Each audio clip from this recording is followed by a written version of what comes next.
அதன் பின்பு இயேசு மலை மேல் ஏறி தாம் விரும்பியவர்களை தம்மிடம் வரவழைத்தார்.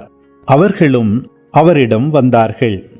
தம்மோடு இருக்கவும், நற்செய்தியை பறைசாற்ற அனுப்பப்படவும், பேய்களை ஓட்ட அதிகாரம் கொண்டிருக்கவும் அவர் 12 நியமித்தார். அவர்களுக்கு திருத்தூதர் என்றும் பெயரிட்டார்.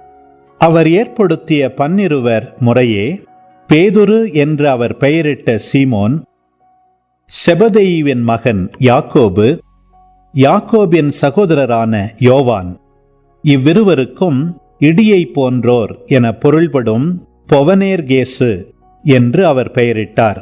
அந்திரேயா, பிலிப்பு, பர்த்தலமேயு, மத்தேயு, தோமா, அல்பேயுவின் மகன் யாக்கோபு, ததேயு, தீவிரவாதியாயிருந்த சீமோன், இயேசுவை காட்டிக் கொடுத்த யூதாசு இஸ்காரியோத்து என்போர் ஆவர்.